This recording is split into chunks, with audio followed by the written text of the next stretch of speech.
Okay, update on the solar installation and the diesel night heater. So this is inside our cupboard on the Rockwood, right? New painted version. I put this hardboard section in here. You can see there. Sorry for the shadows. And the top left-hand one here is the control panel for the inverter. So you can turn it remotely on and off from inside here. Next one down is obviously the controller for the diesel night heater, which you can probably hear in the background actually. And the bottom one is the smart shunt, for the Victron smart shunt. And I put in some duct in and fastened it in there to make it look a bit neater. There's plenty more room if I want to do anything else. And then here, this is just a MiFi. And that is where the ducting goes down with the leads for the solar panels. Fairly straightforward really. I'd like to update that eventually to a 5G.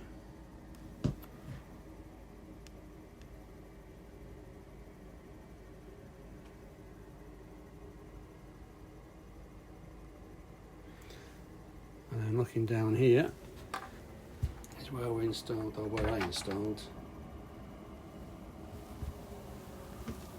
the outlet for the night heater. Makes a difference for the doors closed up the top here. Keeps the place a lot warmer. And once it's up to temperature, then you can turn it down, or you can open the door just to regulate it a little bit. But it's fine. Works better than I expected. So the ducting for the night heater goes through where the step was. I put it over the top, and I've just hooked it round there with a cable tie. I've had to change where it goes in the ducting here because I've had trouble with the connections and the elbows, so I've just put that there through temporary. And I put the duct in here, look, as well, for the cables, make it a bit neater. It was a bit of a mess. And that's the control then, that's the control for the heater controls that go up into the cab.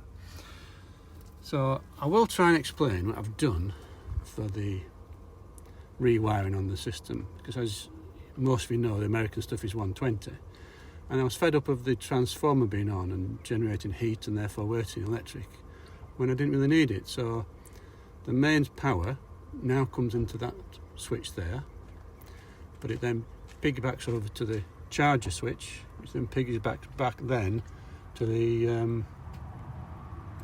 inside of the front belly locker, and I'll show you where that connects in a minute. Okay, I'll try and explain the 120 first. I hate having it on because it generates heat and noise and hums, so it's wasting energy when you're not using it. So as I said, the mains now comes in from this switch. I can switch it on and off. It comes in from that switch, through the wall, up into the large 120 switch you saw inside, skips over to the charger one, and then comes out, and then I've got the split one onto this, so that's controlled by that switch on the inside, and then it comes into the changeover switch, and this is the changeover transfer switch. And what the transfer switch does, when it's turned on, the toggle at the top, actually to turn the transformer on, and then turn the toggle switch on, so that then is supplying mains voltage from the battery which is in the back there, behind there, into the transformer, through the transfer switch, and then the power comes automatically to the onboard RCDs, and that goes onto the rig as normal. What that means is I can isolate everything. I can isolate the 120 so it's not being utilised when we don't need it, because that only drives the ceiling fan, the air conditioning. It was the TV, but I've put a 120. I put a 240 mains TV in there now as well. So it's only really four things. And again, problem with the onboard charger being is at 120 to charge the batteries. So I've isolated the charger in a lithium charger here now, and that makes a massive difference. So that charger is currently turned off. So all the solar from the roof is going through the controller, which is fantastic, Bluetooth as well, into the battery. And even the last couple of days, this is now mid to late March, having some sunny days, I'm getting 30 amps, 2 kilowatts put into it yesterday, which is phenomenal. So that's all controlled separately, and I've got an isolator switch there to isolate the solar panels, so I can work on everything here without having solar coming in. Battery charger there, which is a 30 amp smart charger, Bluetooth again. You can run them both together, but you don't get full input from the solar if you've got the charger on. So I quite often leave the charger off to benefit from the solar.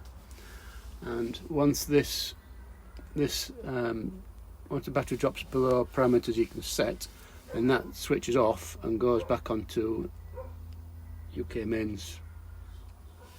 So if you needed something like vacuum cleaner, it's worth turning that off. My wife, I did have a 2000 watt inverter, but unfortunately Joe turned Henry on and it set it on fire and smoked. It didn't actually set on fire, but smoked.